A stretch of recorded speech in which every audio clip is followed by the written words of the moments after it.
성경을 한자를 푸는 대구의 오집사입니다. 오늘은 피혈자에 대해서 말씀드리겠습니다. 여기 그릇 명자가 보이지요. 그릇에 점이 하나 있네요. 그죠? 점주자. 자, 그래서 제가 이 점주자를 피로 이렇게 이야기를 하는 이유가 뭐냐면 여기서 나온 것입니다. 자, 그릇이 있는데 요걸 삐친 별이라 하시는 분도 있고, 제가 보기엔 점주자 모양이죠. 그죠? 자, 그래서 그릇에 뭐가 담겨 있는데 이것이 피다라는 거죠. 그래서 점주자가 피로 사용할 수 있는 것입니다. 또는 삐친 별, 삐친 별은 하나님이신 분이 죽으셨다라고 제가 말했죠. 자, 그 죽으시면 어떻게 합니까? 어린 양처럼 피를 흘리시는 거죠. 똑같은 의미가 되는 겁니다. 자, 이게 눈목자가 옆으로 누운 것 같죠. 거물망자가 보이는 것 같죠. 하나님이신 분이 이위 하나님이 계신데 어떻게 됩니까? 그분의 눈이 옆으로 누웠다는 거, 눈이 뽑혔다는 거죠. 자, 영혼이 떠나셨다는 거죠. 그것이 대적의 거물에서 이루어졌다는 거죠. 거물은 새와 사슴을 잡는 도구라는 거죠. 그게 성경의 내용입니다. 그래서 사슴과 같은 양과 같으신 분이 영혼이 떠나실 때 하나님이시죠. 영혼이 떠나실 때 그분이 피를 흘리셨다라는 거죠. 자, 그것을 생각하시면서 봐주시기 바랍니다. 그리고 그분이 대제사장으로서 그릇에 금그릇에 어떻게 보면 피를 가지고 하나님이 보좌 앞으로 나아가는 거죠. 지성소를 향해 나아가는 거죠.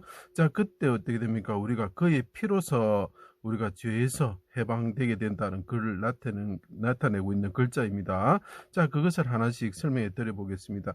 자, 하나님이신 하나님의 아들이 있는데 예수님이죠. 대적의 거물에 의해서 대적의 계략이죠. 거물에서 죽는 것이 사슴과 비둘기 세다는 거죠. 그것이 그 성경의 내용입니다. 수족이 찔리시고 십자가 위에 달려 피를 흘리셨다라는 거죠. 자, 하나님이신 분이 거물에 갇혀서 피를 흘리셨다.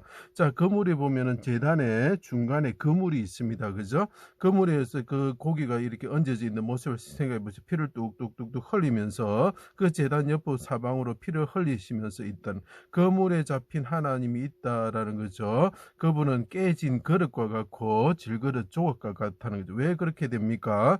우리가 토기장이신 그 하나님의 명령을 어겨서 보기 좋지 않은 그릇이 돼서 우리가 깨어져야 되는데 그분이 대신 인간의 몸으로 오셔서 그분의 그릇이 깨어진다는 거죠. 그물에 잡힌 그물에 제단의 그물에 누워 있는 양과 같은 분이 돼서 피를 흘리신다는 거죠. 영혼이 떠나시면서 그분이 운명을 하셨습니다. 자, 눈목자가 영혼이죠. 그분의 눈이죠. 자, 그 눈을 일곱의 눈을 가지고 어린 양이라고 표현하고 있습니다. 자, 그분이 옆으로 누우면서 죽었다는 거죠. 해가 빛을 잃을 때에 이 날일자가 보이죠. 이럴 때에 그분이 돌아가셨다. 대적에서 살상이 되는 거죠. 죽으시는 어린 양과 같은 거죠. 감람산에서 이 잔을 옮겨달라고 핏방울 같은 땀을 땅에 흘리시면서 기도하셔서 하신 그 고난의 잔을 받으셨다. 자, 하나님이신 분이 고난의 잔을 받으셨다라는 거죠. 피를 흘리시면서 피와 같은 땀방울 흘리셨죠. 자, 해가 빛을 잃고 어둠이 온 땅에 덮을 때에 나의 하나님 어찌하여 나를 버리셨습니까? 크게 부르짖을 혼자 보입니다. 부르짖으셨다라는 거죠. 나는 물같이 쏟아집니다 라고 이야기합니다. 이것이 뭐냐면 시편 22편에 아헬레 샤할 곡조다, 사슴 곡조다. 이 말은 무슨 말이냐, 내가 사슴과 같다라고 이야기를 하고 있습니다. 그래서 어떻게 합니까? 그 술라미엔을 노루와 사슴이다 이렇게 표현을 하죠. 그 사슴은 뭡니까? 생명과 같은 피를 땅에 물같이 쏟는 자다. 자, 이 하나님께서 뭐라고? 나는 사슴과 같습니다. 물같이 피를 쏟습니다 라고 이야기하면서 그 다음에 뭐가 나오냐면 힘이 말라 질그릇 조각 같습니다.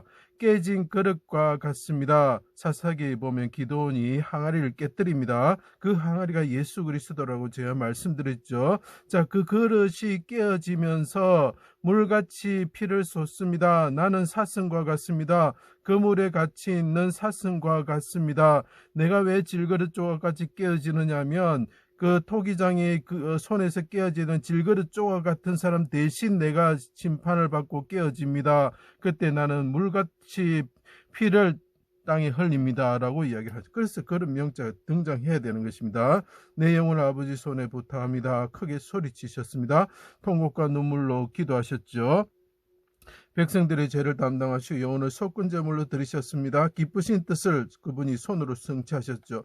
그때 6월절 전날에 뭐라 말씀하셨느냐면 포도주 잔을 가지사 감사기도 하시고 제자들에게 주시며 제사함을 얻게 하리고 많은 사람을 위하여 흘린 피다.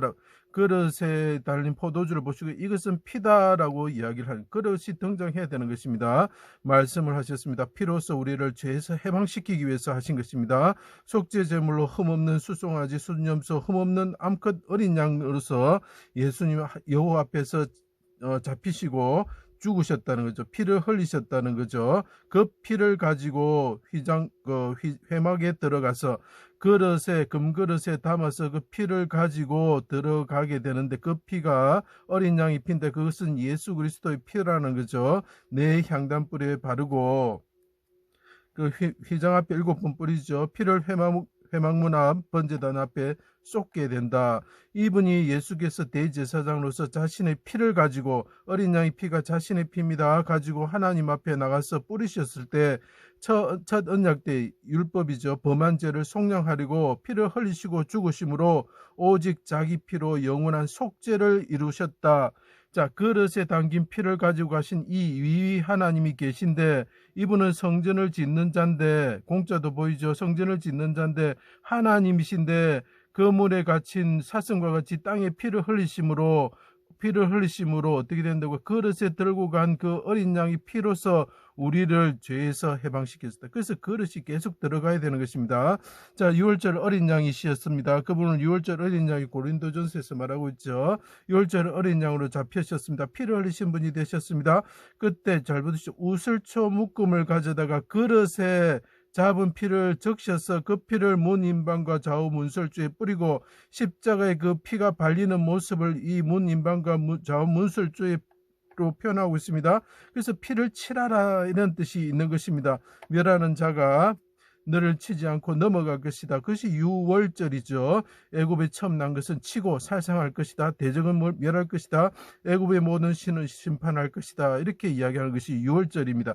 그릇에 피를 가지고 우슬초로 뿌리고 바르는 것입니다. 자, 그러니까 어떡합니까? 예수님이 십자가에 죽을 때에 십자가에 있는 사람, 그 옆에 있는 사람들이 신포도주가 가득한 그릇에서 우슬초에 매어 그 예수님께 드렸다는 거죠. 자, 포도주의 그릇에 포도주가 보이죠? 그러니까 어린 양의 유월절을 조롱하고 우슬초로 매어서 주는 것이 그겁니다. 네가 유월절 어린 양이냐? 우리를 대적의 손에서 구원해보라 하고 조롱하는 거죠. 언약의 피인 성찬의 포도주 잔을 조롱하면서 네가 이 포도주 그 잔에 있는 그 포도주가 네 피라고 하지 않냐 하면서 조롱하고 있는 모습을 이 글자에서도 볼 수가 있는 것입니다. 대제사장 예수의 피를 의지하고 죄사함을 믿지 않는 사람들이 있습니다. 이제 우리가 착하게 산다고 죄가 없어지는 것이 아닙니다. 사람들이 오해합니다. 착한 일을 하면 죄가 천국에 들어간다고 생각합니다. 아닙니다.